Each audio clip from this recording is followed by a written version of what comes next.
오늘 읽을 본문은 토요일 본문입니다. 역대상 15장 1절로 15절 우리 같이 읽도록 하겠습니다. 역대상 15장 1절로 15절. 내일은 10시부터 우리 교회에 이제 1년에 한 번 있는 대청소가 있습니다. 또 오셔서 즐겁게 청소하시고 또 짜장면 같이 드시고 하도록 하겠습니다. 짜장면인지 뭔지 모르겠는데 어쨌든 시켜서 먹기로 했습니다. 예. 자, 우리 1절부터 교독을 하도록 하겠습니다. 1절. 다윗이 다윗 성에서 자기를 위하여 궁전을 세우고 또 하나님의 궤를 둘 곳을 마련하고 그곳을 위하여 장막을 치고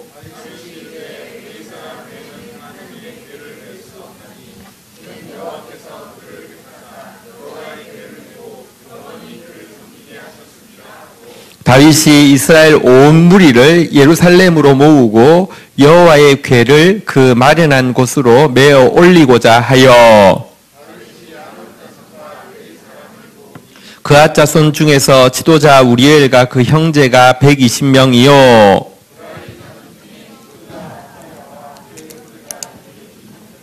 게르솜 자손 중에서 지도자 요엘과 그의 형제가 130명이요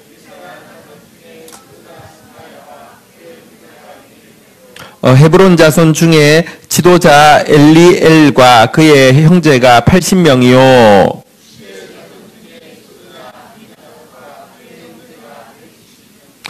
다윗이 제사장 사독과 아비아다를 부르고 또 레위 사람 우리엘과 아사야와 요엘과 스마야와 엘리엘과 암미나답을 불러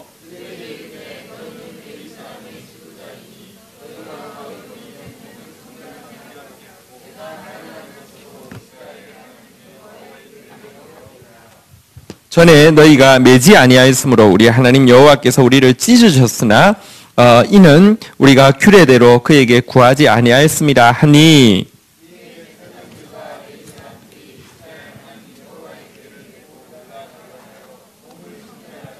15절 같이 읽겠습니다. 시작.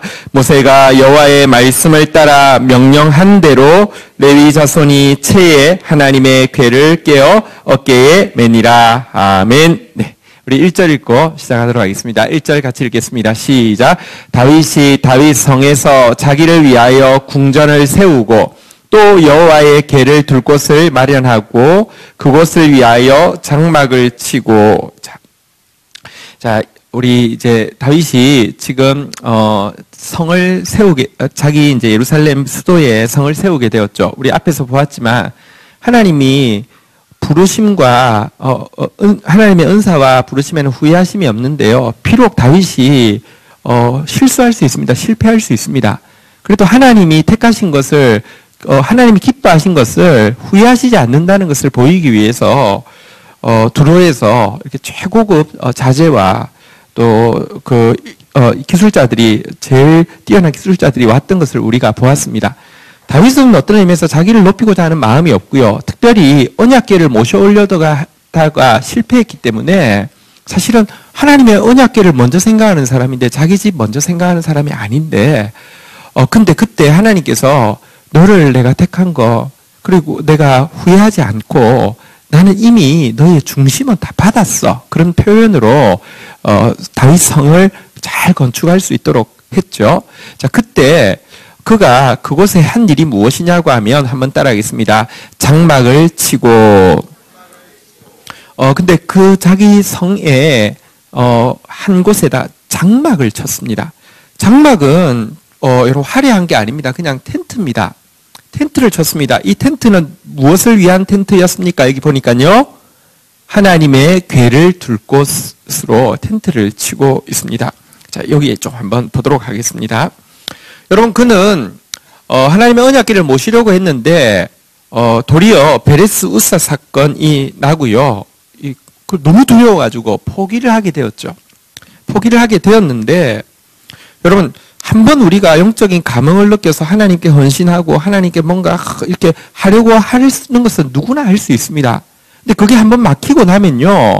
제일 처음에는 다음엔 잘해야지 하는 마음이 있지만 조금 지나면요. 그냥 유야무야 되어지기가 참 쉽습니다. 게다가 지금 자기 성도요. 이게 지금 보십시오.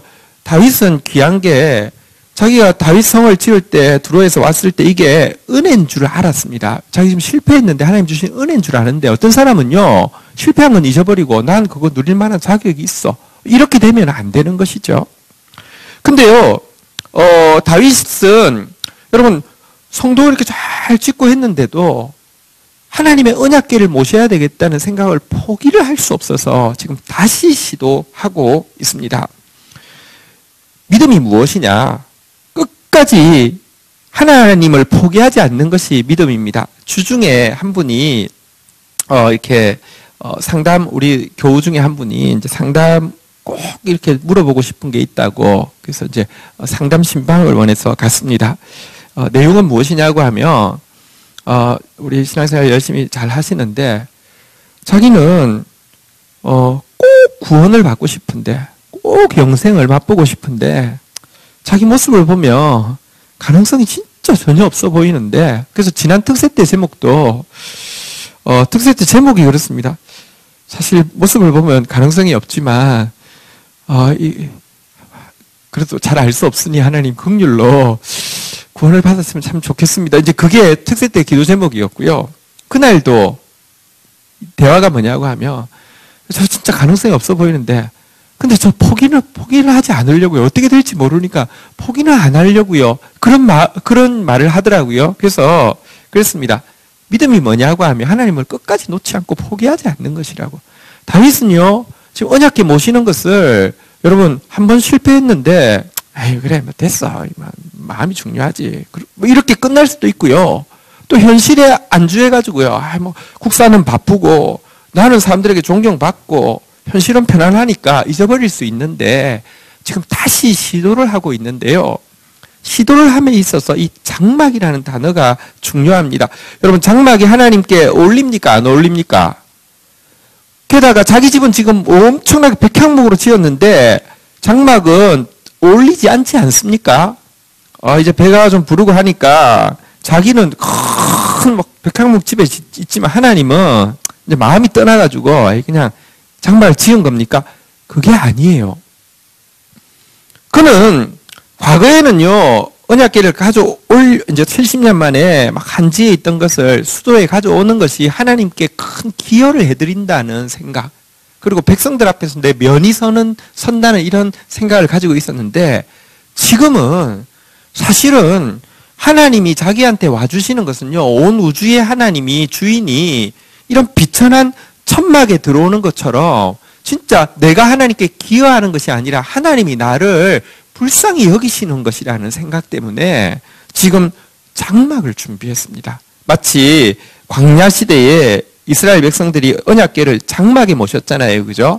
성막이라고 하는데 장막에 모셨잖아요. 그 때문에 장막을 준비하고 있습니다. 그리고 이것이 정확한 것이었습니다.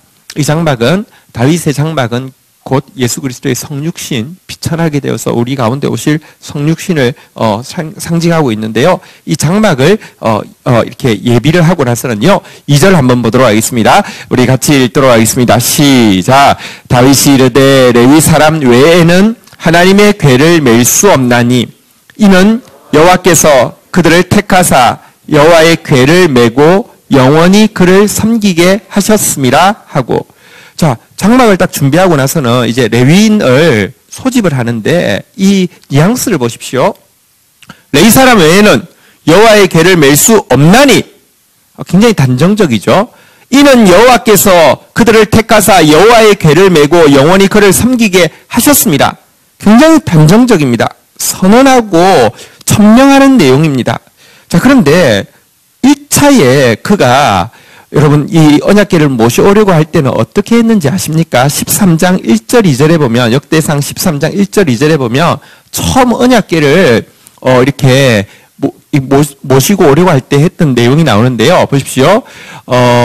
다윗이 천부장과 백부장 곧 모든 지휘관과 한번 따라하겠습니다. 더불어 의논하고. 뒤에는요, 지금 이건 하나님의 말씀이기 때문에 천명하는 데 비해서 여기서는요, 의논을 합니다. 이렇게 여러분 민주적인 거 좋잖아요. 그죠? 그러면 굉장히 존경받잖아요. 이렇게 사람, 의논하고 나서는요, 2절에 보니까요, 의논할 뿐만 아니라 다윗이 온 이스라엘 회중에게 이르되, 한번 따라하겠습니다. 만일 너희가 좋게 여기고, 야, 이래도 되겠냐? 백성들한테 이렇게 동의를 지금 구하고 있습니다. 좋게 여기고, 그 다음에 우리 하나님의 여호와께로 말미암았으면 우리가 이스라엘 온 땅에 남아 있는 우리 형제 뭐 이렇게 레위인들을 이렇게 모으게 하자. 레위 모으는 것에 대해서 천명 단언이 아니고요, 동의를 구하고 이렇게 맞추려고 합니다. 왜냐고 하면 이게요, 뭐랄까, 자기가 굉장히 인격적인 왕처럼 보이기도 하고 또 백성들에게 굉장히 지지를 받을 수 있는 방법이었기 때문에 그가 이렇게 했던 데 비해서 두 번째 때는요, 이것은 하나님의 명령이기 때문에 천명하고 단언하고 있습니다. 다시 2절, 오늘 본문 2절 볼까요? 다시 한번 보겠습니다. 한번 레위 사람 외에는, 우리 거기서부터 한번 같이 읽어볼까요? 같이 한번 읽겠습니다. 시작. 레위 사람 외에는 하나님의 궤를 맬 수 없나니 이는 여호와께서 그들을 택하사 여호와의 궤를 메고 영원히 그를 섬기게 하셨습니다. 자, 이렇게 딱 선언하면서 레위인은 그냥 소집합니다. 이건 뭐 묻고 자시고 할 게 아닙니다. 자, 그리고 3절도 한번 보십시오. 첫 번째하고 많이 다른데요. 3절 한번 보도록 하겠습니다. 읽겠습니다. 시작.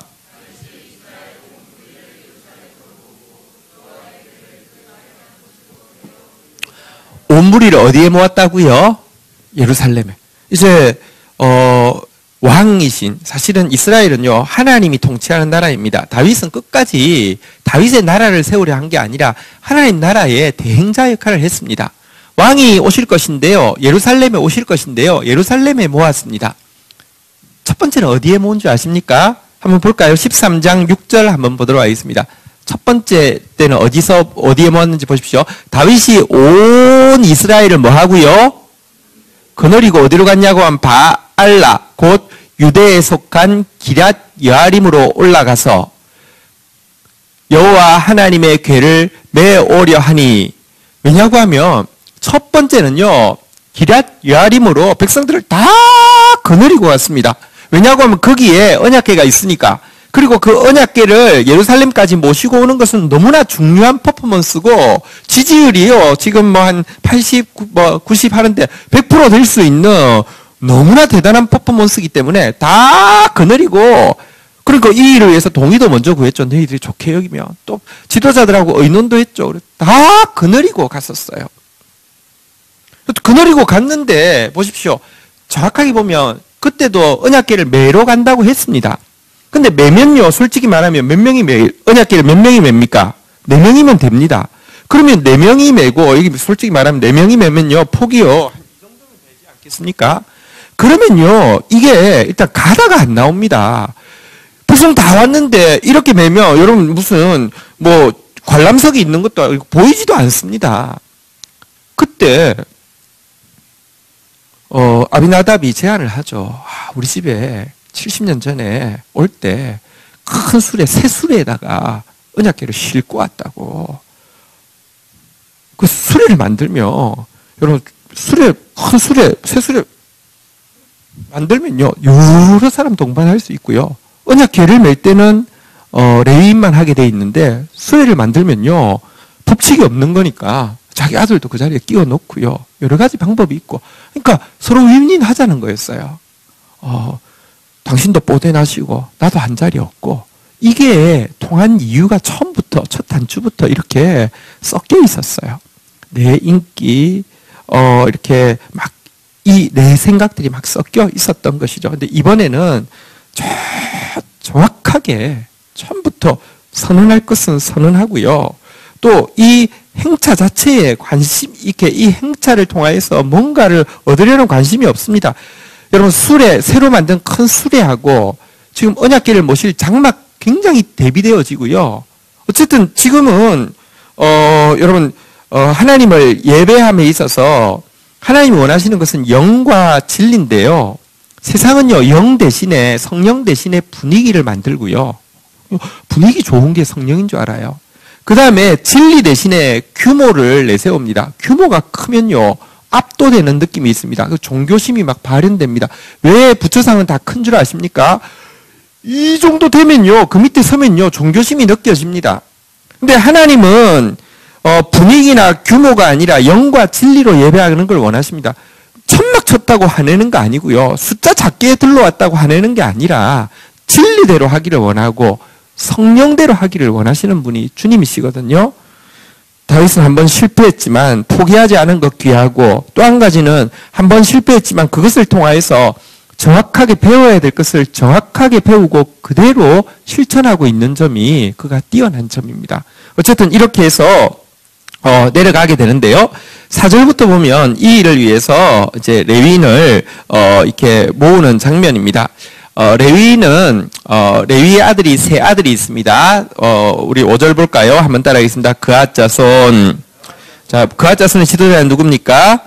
우리엘. 자, 그 다음에 또 레위의 둘째 아들은요. 한번 따라하겠습니다. 무라리 자손. 자, 그 지도자는요. 아사야고요. 그 다음에 또 한번 따라하겠습니다. 게르솜 자손 7절. 자, 지도자는요. 요엘이고요. 이 이제 이 세 아들이 있습니다. 순서는 1, 2, 3은 이건 아닙니다. 그앗이 둘째일 거예요. 근데 지금 이제 그앗 자손들만 언약궤를 매게 돼 있었기 때문에 그앗 자손을 먼저 언급한 것 같고요. 자, 그다음에 이것은 각 이 레위 지파의 이렇게 그 지도자 이렇게 3명에 대한 이야기라고 하며 8절, 9절, 10절은요. 그앗 자손의 또 지도자, 그앗 자손의 중간 지도자들의 이름이 나옵니다. 엘리사반 자손 중에서는요. 지도자가 누구라고요? 스마야. 자, 그다음에 9절에 보니까요. 헤브론 자손 중에는 지도자가 누구라고요? 엘리엘. 그리고 10절에 보니까요. 우시엘 자손 중에는 지도자가 암미나답. 자, 이들은 전부 다 그앗 자손의 이제 중간 지도자들입니다. 이들을 소집을 해가지고요.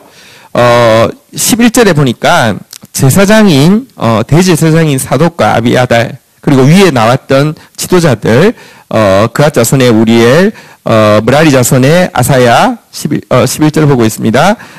게르솜 자손의 요엘, 그리고 그앗 자손의 이제 중간 리더들, 실무 책임자들, 스마야, 엘리엘, 암미나답 이렇게 불러가지고 이제 이 일을, 이제 실무적인 일을 지시하고 있는 내용이 나옵니다. 자, 여기서 일단 몇 가지 조금만 더 생각하고 나가도록 하겠습니다. 먼저 여러분, 다윗이 근데 왜 이렇게 언약궤를 모시는 것에 대해서 이렇게 애를 쓸까요? 이스라엘의 정체성은 하나님이 다스리는 민족입니다. 근데 하나님이 다스린다는 것은 하나님은 말씀으로 다스립니다. 하나님 기분대로 다스리는 게 아니라, 여러분, 이슬람교와 우리의 제일 큰 차이는, 이슬람은 인샬라, 알라의 뜻. 그러니까 알라가 언제 어떻게 변할지도 모르고, 알라가 심지어 구라칠지도 모르고요. 유혹할지도 모릅니다. 시험할지도 모릅니다. 그러니까 무조건 인샬라 그러면 그냥 입을 닥쳐야 되는 것입니다. 근데 우리 하나님은요, 말씀으로 다스리는 분이십니다. 하나님은요, 말씀 기록 안 해놓으면 잊어버리는 분이 아닙니다. 하나님은 혹은 또 헛된 소리 하시는 분도 아닙니다. 그럼에도 불구하고요, 하나님은요, 우리를 위해서 말씀하시고 말씀대로 자기가 매여서요, 말씀대로 일하시는 분이십니다. 그래서 하나님의 통치를 받는다는 것은 말씀의 통치를 받는다는 것과 동의어입니다. 이것 때문에 말씀을 지금 모시려고 하는데요. 이스라엘이 받은 언약궤는 무슨 무시무시한 하나님의 법전이 아닙니다. 이 언약궤라는 것 자체는요, 사실은요, 계약이라는 단어와 서약이라는 단어가 있는데 어떤 좀 차이가 있습니까? 여러분, 계약서와 서약서, 서약은 주로 언제 합니까? 서약하는 때가 언제입니까? 결혼할 때 서약하죠. 계약은 뭐 할 때 합니까? 집 살 때 하는 거잖아요. 그죠? 계약서는 왜 씁니까? 손해 안 보려고. 서약은요, 결혼 서약 왜 합니까? 손해 안 보려고 하는 거죠. 그게 아니잖아요. 그런 서약은 더 많이 사랑하려고 하는 거잖아요. 그죠? 하나님이 우리에게 주신 이 언약궤 안에는 언약이 들어있는데요. 이 언약의 성격은요, 계약서가 아니라 서약서입니다. 근데 우리가 하나님께 사랑해본 적도 없어요. 우리가 하나님께 프로포즈 하지도 않았어요. 그런데 하나님께서 일방적으로 우리에게 프로포즈 하실 뿐만 아니라 일방적으로 그냥 서약을 하나님이 나한테, 그러니까 결혼하면 이런 거예요. 아무리 봐도 신부가 떨어져. 너무 떨어져. 저 좀 이상한 사람 같아. 신랑이 너무 대단해. 그런데 결혼 서약 시기 하려는데 신부는 아무 말 안 하고요. 신랑만 막 공약을 막 하고 있어요. 이상하죠? 근데요, 이것보다 이상한 게 하나님이 우리에게 언약을 주신 것입니다. 하나님 우리한테 책 잡힌 거 없어요. 뭐 속도 위반한 것도 아니에요. 뭐 이게 뭐 책 잡힌 게 없어요. 근데 일방적으로 서약을 하시는 것이 여러분 이 언약계의 내용입니다. 말씀으로 다스림 받아야 하기 때문에도 이 언약계가 소중하지만 이 언약, 이 은혜의 언약이 아니면요, 나는 존재의 의미도 없고 가치도 없습니다. 이 엄청난 언약을, 언약궤 안에 이 언약이 들어있기 때문에 그는 그렇게 모시려고 합니다. 여러분, 하나님께서 우리에게 주신 이 언약, 하나님께서 우리에게 주신 이 말씀이 얼마나 큰 은혜인지 알아가게 되기를 주의 이름으로 축복합니다. 하나님이 이스라엘을 택하시고 이렇게 말씀하셨죠. 신명기 7장 6절에 보면 이렇게 이야기합니다. 한번 너는 여호와 내 하나님의 성민이라. 내 하나님 여호와께서 지상 만민 중에서 너를 자기 기업의 백성으로 택하셨나니 7절 같이 한번 읽도록 하겠습니다. 7절 읽겠습니다. 시작. 여호와께서 너희를 기뻐하시고 너희를 택하심은 너희가 다른 민족보다 수요가 많기 때문이 아니니라. 너희는 오히려 모든 민족 중에서 가장 적으니라. 너희를 택한 이유는 너희가 힘이 있어서가 아니야. 제일 적어. 근데 숫자만 적느냐? 그것도 아닙니다. 이사야서에 가보면 더 이렇게 이야기합니다. 너는 모태 배신자라고. 너는 처음부터 배신한 사람이라고. 그러니까 여기 보면 너희를 택하시면 숫자가 많아서 택한 것도 아니고 성결해서 택한 것도 아니고 혹은 숫자도 적지 성결하지도 않은데 포텐셜 에너지가 야 그 정도로 바닥을 쳤으니까 올라오겠지 해서 한 것도 아니고요. 일방적으로요. 8절 한번 보도록 하겠습니다. 8절 읽도록 하겠습니다. 같이 읽겠습니다. 시작. 여호와께서 다만 너희를 사랑하심으로 말미암아 또는 너희 조상들에게 하신 맹세를 지키려 하심으로 말미암아 자기의 권능의 손으로 너희를 인도하여 내시되 너희를 그 종되었던 집에서 바로 손에서 속량하였나니. 그러니까 힘이 있는 것도 아니고 착한 것도 아닌데 그냥 눈이 피었어요. 그냥 사랑해가지고 아까 결혼식을 하는데 신랑은 아무리 봐도 너무 이렇게 괜찮은데 신부는 아무리 봐도 아닌데 신랑이요 그냥 사랑해가지고요. 또 여기 보면 맹세를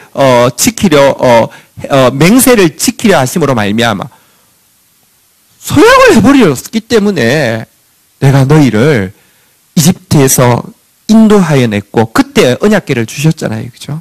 그러니까 이게 언약의 이게 바로 우리가 가지고 있는 은혜의 언약입니다. 여러분 이 은혜의 언약의 핵심이 뭔지 아십니까? 레위기 26장 11절로 13절에 보면 우리가 언약 하는데 언약의 요약이 무엇이냐고 하면요.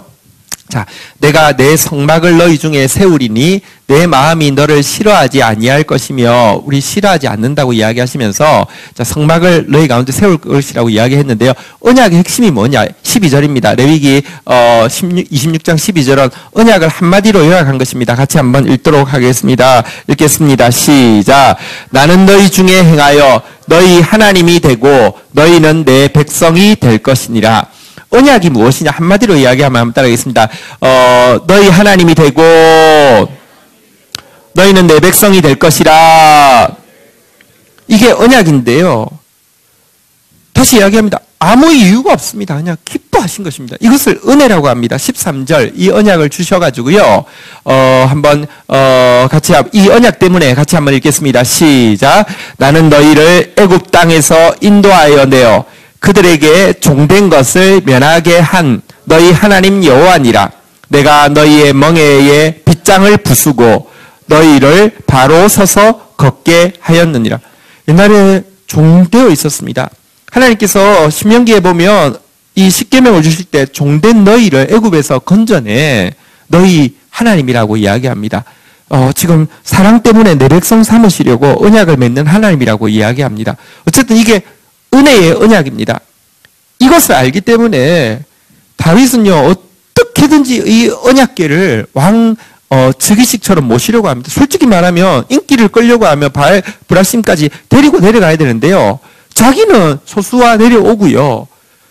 백성들은 예루살렘에 대기시킵니다. 왜냐고 하면 주인공은 언약궤니까. 즉위식 할 때 백성들이 다 환영해서 맞아야 한다.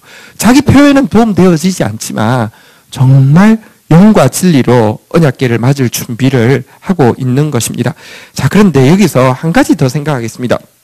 언약궤가 소중한 건 알겠는데 언약궤를 위해서 왜 레위 자손 그앗 사람들을 모을까요? 이유가 무엇일까요? 왜 레위인들만 언약궤를 맬 수가 있는 것입니까? 이유를 좀 설명을 드리겠습니다. 언약궤 자체가 한번 따라하겠습니다. 은혜 계약. 좀 이제 우리가 보통 이제 이렇게 쓰는 단어에서 쓰긴 쓰지만 성격은 제가 서약이라고 했죠. 이제 은혜의 서약인데요. 이 은혜의 서약인 언약궤를 매려고 하면요.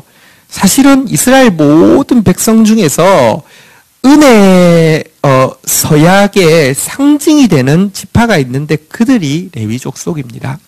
레위 족속이 남들보다 성결해서가 아니라 레위 족속이 남들보다 이렇게 뭐랄까요 뛰어나서가 아니라 그들이 은혜 서약의 상징이기 때문에 그렇습니다. 레위 족속이 어떤 족속인지 조금 설명을 드리도록 하겠습니다. 레위 족속은 성깔이 보통이 아닙니다. 그래서 레위 족속은 어떤 저주를 무슨 일을 했고 어떤 저주를 받았는지 혹시 기억하십니까? 이 야곱의 셋째 아들이 레위인데요. 자, 이제 야곱이 유언을 할 때 둘째, 셋째에 대해서 묶어서 이렇게 유언을 했습니다. 창세기 49장 5절부터 7절 한번 보실까요? 자, 시므온과 레위는 형제요. 그들의 칼은 폭력의 도구로다 하면서 지금 돌아가시면서 자기 둘째, 셋째를 이제 축복하는 내용입니다. 자, 축복 한번 보도록 하겠습니다. 6절 같이 한번 읽도록 하겠습니다. 읽겠습니다. 시작. 내 호나 그들의 모의에 상관하지 말지어다. 내 영광아 그들의 집회에 참여하지 말지어다. 그들이 그들의 분노대로 사람을 죽이고 그들의 혈기대로 소의 발목 힘줄을 끊었음이로다. 자기 아들이지만 상관하지 말라고 이야기합니다. 근처에도 가지 말라고 이야기합니다. 왜냐고 하면 폭력의 도구인 칼을 가지고 사람 죽이는 사람이라고 그 일은 자기 그 딸의 이제 강간을 당하는 일이 있죠. 근데 그거 사실 자기 불순종 때문에 자기가 숲곳에 너무 오래 머물러 있다가 이제 그런 일을 당하죠. 그런데 어쨌거나 이 일에 분노를 느껴가지고요. 그 사람들에게 거짓말하죠. 할례를 너무 근데 그 남자가 그 여동생을 좋아하니까 결혼시켜 줄 거라고. 근데 우리는 할례 받지 않은 사람은 결혼을 못 하니까 다 할례 남자들 전부 다 할례 받으라고 그러니까 전부 할례 받아서 옛날에 뭐 마취제도 없으니까 뭐 이렇게 아파할 때 가서 전부 다 죽여버렸습니다. 이 일에 대해서 이야기를 하는 겁니다. 그러면서 7절에 이렇게 저주합니다. 같이 한번 읽도록 하겠습니다. 읽겠습니다. 시작. 그 노여움이 혹독하니 저주를 받을 것이요 분기가 맹렬하니 저주를 받을 것이라. 내가 그들을 야곱 중에서 나누며 이스라엘 중에서 흩으리로다. 그래서 그 저주의 결과 기업을 받지 못하고 뿔뿔이 흩어진 지파가 될 것이다. 그래서 기업 안 준다는 게 내용입니다. 뒤에 목사님 저기 에어컨을 좀 켜시든지 이렇게 졸지 않도록 이렇게 다들 좀 해주세요. 예, 몇몇 분만. 예. 자, 그런데 이들은 이 저주를 받았습니다. 그 성깔 때문에 성질머리 때문에 기업을 받지 못하고 흩어지는 저주를 받았는데요. 근데 왜 이들이 언약궤를 매는 사람들이 되었고 성전에서 봉사하는 사람들이 되었습니까? 답은 일단 한번 따라하겠습니다. 모든 것이 은혜입니다. 자, 은혜인데 어떤 일이 있었는지 한번 보도록 하겠습니다. 출애굽기 32장 25절부터 한번 보겠습니다. 모세가 언약궤를 받아서 내려왔습니다. 지금 이제 드디어 이 언약궤를 받아왔습니다. 언약궤를 딱 받아서 왔는데 보니까 벌써 그 사이를 못 찾고 금송아지 숭배하고 있었습니다. 너무 분노해가지고요, 이 언약궤를 깨트리고요, 그리고 이걸 갈아가지고요, 다 범죄한 백성들에게 마시게 하고요. 그러니까 갈아 마실 거야! 이런 거 나오잖아요. 그죠? 그러니까 진짜 진짜 이 그 우상에 대한 증오를 표현하기 위해서 가라마시게 하고요. 부끄럽게 여겨서 숙소에 들어가서 근신하라 그랬는데요. 문제는 25절부터 보니까요. 같이 한번 읽도록 하겠습니다. 읽겠습니다. 시작.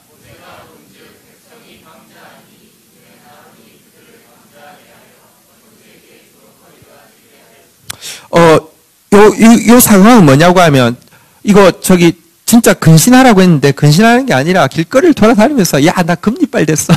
이 금가루 먹어서 금리빨 됐으면 이러면서, 도리어 이 상황 자체를 비웃고 우습게 여기고 있는 것이었습니다. 이럴 때에 26절 한번 보십시오. 이에 모세가 진문에 서서 이르되, 누구든지 여호와의 편에 있는 자는 내게로 나아오라 하매, 레위 자손이 다 모여 그에게로 가는지라. 레위 자손들이 나왔습니다. 아직까지는 지금 저주받고 있는 성질머리 나쁜 레위 자손이었는데요. 자, 그들이요. 27절 같이 한번 읽도록 하겠습니다. 읽겠습니다. 시작.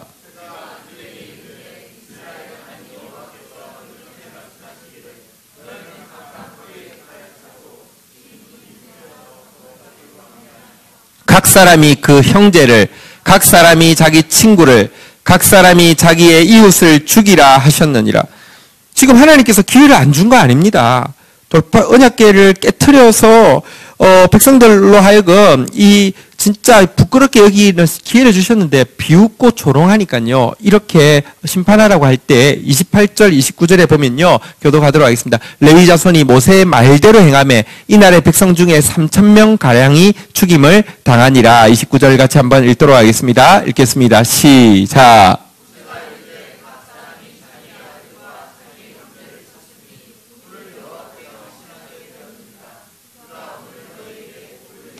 한번 따라하겠습니다. 그가 오늘 너희에게 복을 내리시리라.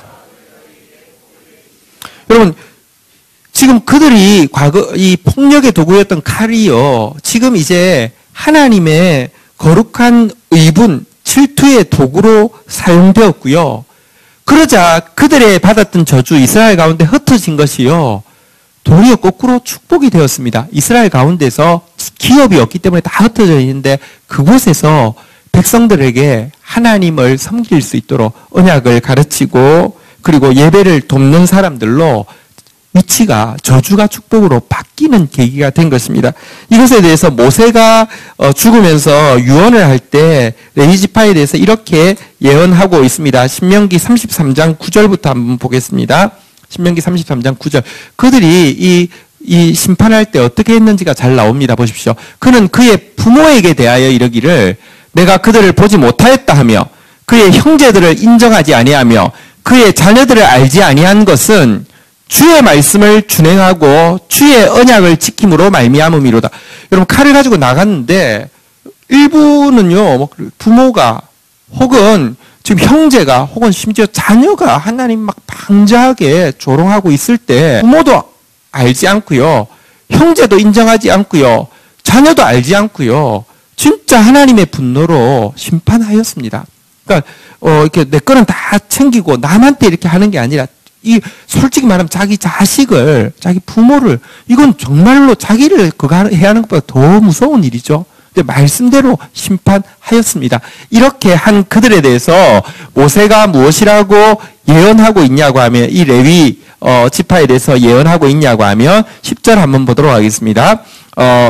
자, 같이 한번 읽겠습니다. 시작. 주의 법도를 야곱에게, 주의 율법을 이스라엘에게 가르치며 주 앞에서 분향하고 온전한 번제를 주의 제단에 드리로다. 두 가지를 이야기했습니다. 일단 말씀을 가르치는 일과 두 번째 예배하는 일에서 너희가 섬기게 될 것이다 라고 하면서요. 11절 보도록 하겠습니다. 그들에게 이런 약속을 주셨습니다. 같이 한번 읽도록 하겠습니다. 시작. 여호와여 그의 재산을 풍족하게 하시고 그의 손의 일을 받으소서. 그를 대적하려 일어나는 자와 미워하는 자의 허리를 꺾으사 다시 일어나지 못하게 하옵소서.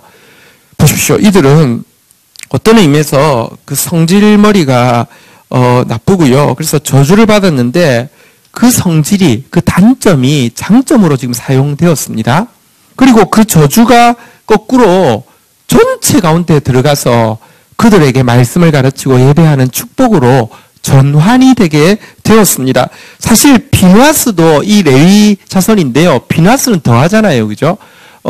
막판에 이제 가나안 땅 들어가기 직전에 또 바알부올에서 이스라엘 백성들이 다 유혹을 받아가지고 음행하고 있을 때 하나님의 분노를 가지고 하나님께서 이렇게 책망하고 있을 때도 남보란 듯이 지도자가 이방 여인과 함께 집 방으로 들어가는 것을 보고 창을 가지고 와서 이렇게 찔러서 죽였을 때 하나님께서 너의 질투가 나의 질투고 너의 질투 때문에 사실은 이제 심판받는 사람은 심판받지만 너의 질투가 나의 질투를 막아서 내가 이 백성을 전멸하지 않겠다 했다고 하면서 너에게 영원한 제사장의 자리를 주겠다. 이렇게 하나님께서 약속하셨습니다. 어쨌든 보니까 레위 자손은요,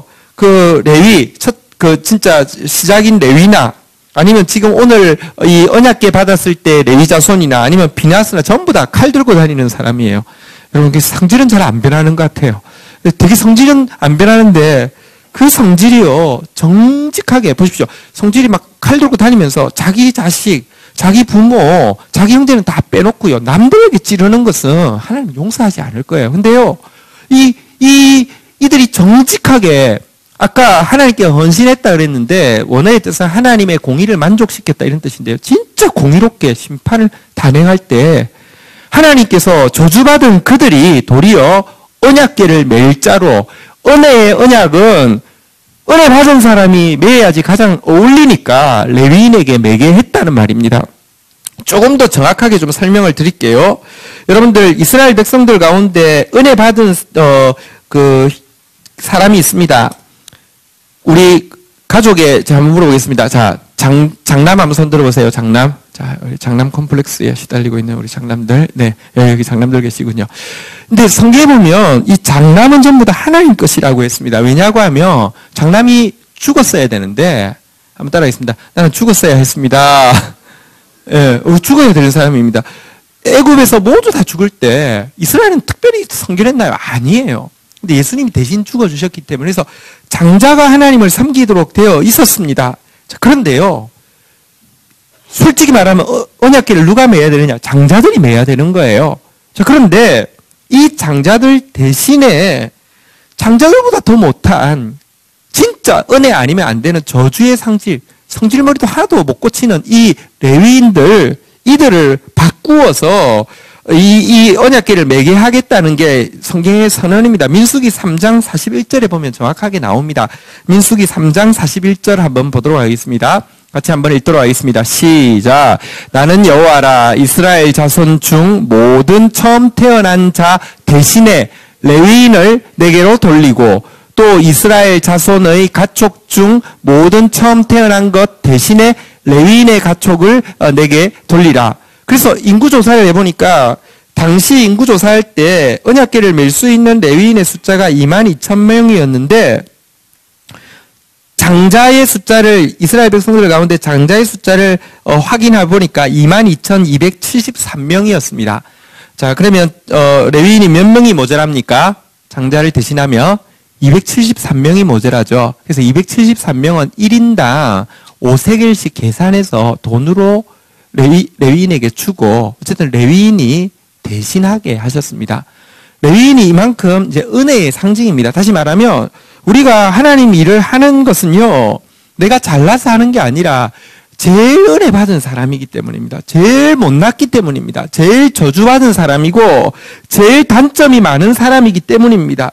그런데 이 단점 많은 사람이 은혜 아니면 안 되는 사람이 은혜의 언약궤를 매야지 가장 어울리기 때문에 레위인들을 부르는 것입니다. 여러분, 제가 생각합니다. 제가 목사 안 됐으면 진짜 큰일 날 뻔한 사람입니다. 정말 저는 딱 목사 스타일입니다. 목사 스타일이라는 게 주위에 사장님 스타일이 아니고요. 전 정말로 진짜 이 일 아니었으면 저 인생 망가졌을 겁니다. 전 제일 못난 사람입니다. 그래서 이거 메워주셨습니다. 자, 그런데 재밌는 게 있습니다. 레위인이 뭘 잘한다고요? 칼질 잘하는 거예요. 요즘으로 치면 사시미, 이런 백정, 이런 기질이에요. 근데 여러분들 이 레위인에게 말씀이 들려지면 어떤 일이 일어나느냐? 여러분 그 성경에 참 재밌는 표현이 있는데 물론 그 원어를 좀 알아야 되는데 예수님이 허리에 창으로 찔리셨습니다. 이 찔리셨다는 이 단어가요. 한번 따라하겠습니다. 니소라는 단어를 쓰고 있는데요. 허리에 찔리셨다. 이게 니소인데요. 근데 베드로가 진짜 실패자잖아요. 3번이나 저주하고 부인하고 욕했어요. 솔직히 말하면 인간적으로 보면 쿨한 가룟 유다가 나아요. 잘못하고는 죽어버리지. 근데 아까 뭐라고 했습니까? 믿음은요. 절대 하나님 포기하지 않는 게 믿음이에요. 거지같이 붙잡고 있었어요.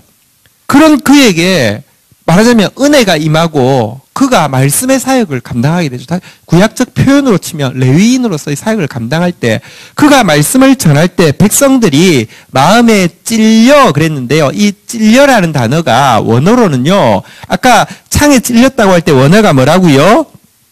니소였는데요. 마음에 찔려 할 때 원어는요. 한번 따라하겠습니다. 카타 니소. 카타 발음이 비슷하다 그죠? 카타칼 예.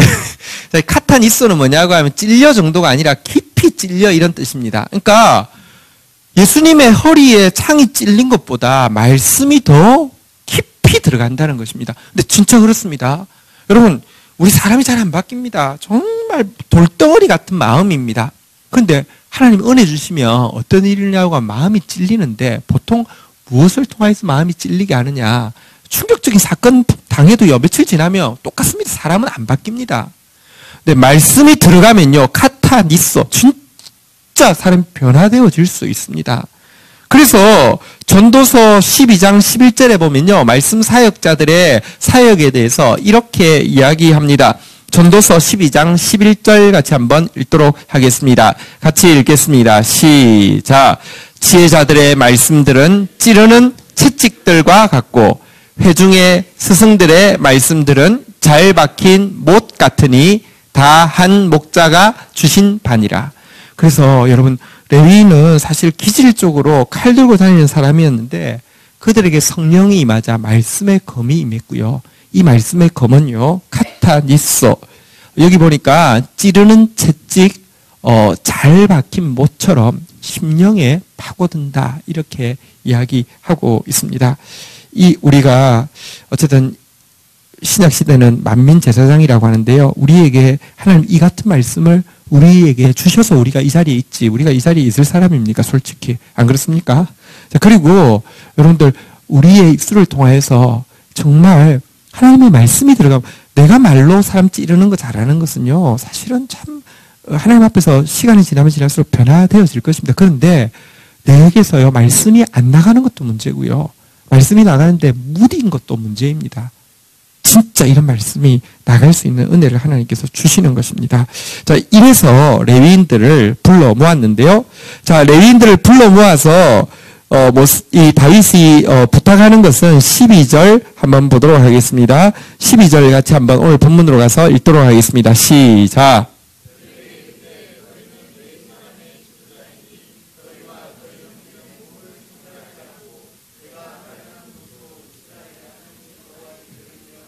한번 따라하겠습니다. 몸을 성결하게 하고 궤를 메어 올리라.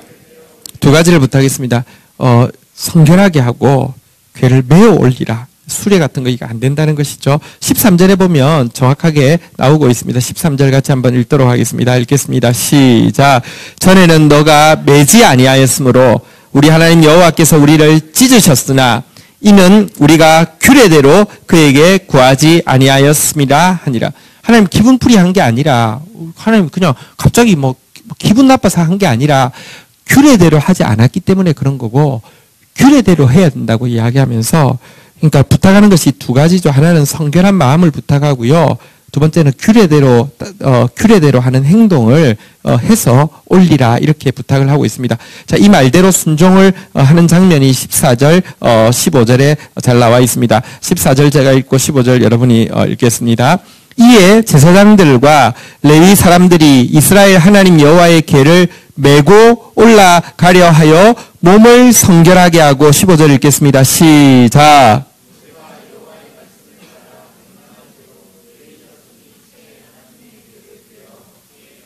여기 보니까요. 한번 따라하겠습니다. 몸을 성결하게 하고 명령한 대로 궤를 어깨에 매니라. 다시 한번 따라하겠습니다. 성결한 마음, 규례대로 하는 행동.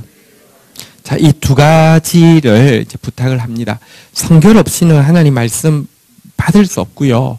말씀대로 하지 않고는요, 하나님 일하시지 않습니다. 마지막으로 여기서 한 가지만 좀 살피고 마치려고 하는데요. 13절에 한번 보시죠.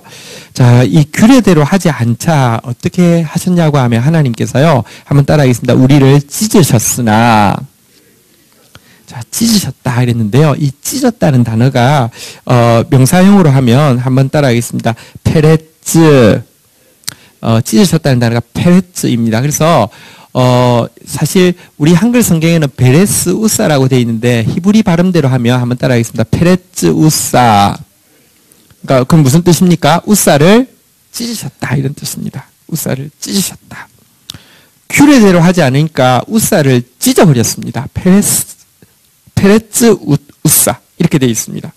자, 그런데요, 오늘 본문에 보면 여러분 다윗이 블레셋이 쳐들어왔잖아요. 블레셋이 쳐들어왔는데 아직까지 준비도 안 된 상태에서 블레셋이 쳐들어왔는데 다윗이요, 제일 처음에 한번 따라하겠습니다. 하나님께 물어 이르되. 자, 그래서 하나님께서요, 올라가라, 내가 그들을 내 손에 넘기리라 하니까 하나님께서 올라가셨습니다. 자, 그랬더니요, 하나님께서요, 대적을요, 흩으셨습니다. 자, 그래서 그곳 이름이 뭐라고요? 한번 따라하겠습니다. 바알 브라심. 근데 이 바알 브라심이요, 이 브라심이라는 단어는요, 페레츠의,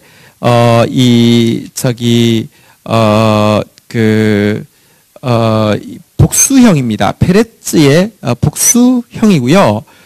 그래서 사실, 원어적인 표현은요,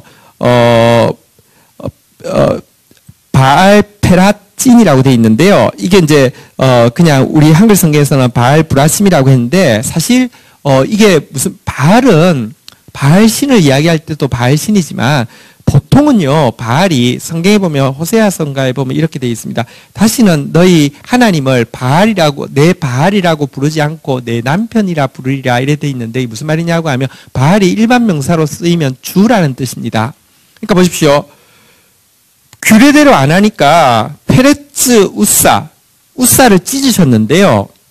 규례대로 하니까요, 바알, 주께서, 브라심, 이제, 페라찐인데요. 어쨌든, 주께서 저들을 찢으신다. 이렇게 되어 있습니다. 그러니까, 여러분, 우리가 규례대로 한다는 게 얼마나 중요한지 모릅니다. 규례대로 하면 하나님이요, 이 찢으신다는 단어, 원래의 뜻은요, 이렇게 폭파시키다, 이렇게 터트리다, 뭐 이런 뜻인데요. 그냥, 홍수가, 쓰나미가 밀고 가듯이요, 그러니까, 이 블레셋을 폭파시켜버렸습니다. 막 폭탄 터지듯이 이랬는데요. 규례대로 하면 하나님께서 대적들을 터뜨리시고요. 규례대로 하지 않으면요, 우리가 터진다는 게 성경의 가르침입니다. 그러면서 규례대로 그리고 성결하게, 사실은 여러분 성결은 사실은 몸의 성결은 마음의 성결인데요. 사실은 마음에 여러 가지 교만, 여러 가지 다른 생각들이 들어 있었잖아요. 그죠? 그래서 마음을 깨끗하게 하고 규례대로 따르라. 그러면 하나님께서, 페라찐, 그러니까 하나님께서 저들을 찢어버리신다. 이렇게 이제 말씀하고 있는 것입니다. 오늘 이 말씀 가지고 우리 주님 앞에 좀 나가면서 한 번의 실패를 통해서 진짜 하나님의 뜻이 무엇인지 정확하게 분별하고 정확하게 순종하되, 외모나, 규모나 분위기가 아니라 영과 진리대로 순종하고 있는, 이 모습, 다윗의 모습, 우리의 모습 되어지기를 원하고요. 다시 한번 따라하겠습니다. 성결한 마음, 규례에 따른 행동, 하나님이 우리를 찢으시는 게 아니라 하나님이 대적을 찢으실 수 있도록 말씀대로 움직이는 저희들이 되기를 바라고요. 은혜의 언약을, 은혜의 말씀을 맡을 수 있는 은혜의 사람, 레위가 되어질 수 있도록 우리의 저주가 축복으로 변하고 우리의 단점이 강점으로 변화되어질 수 있는 유일한 길은 하나님의 은혜의 사람이 되는 길밖에 없습니다. 은혜의 사람 되어지고 또 우리를 통해서 하나님의 말씀이 잘 박힌 못처럼 찌르는 채찍처럼 나아가는 그런 저와 여러분들 되시기를 주의 이름으로 축복합니다. 우리 자리에서 한번 일어서셔서 우리 찬송하고 우리 같이 주님 앞에 기도하는 시간을 가지도록 하겠습니다. 산과 시내와 우리 주님의 통치를 사모하는 마음으로 우리 같이 찬양하고 나가도록 하겠습니다.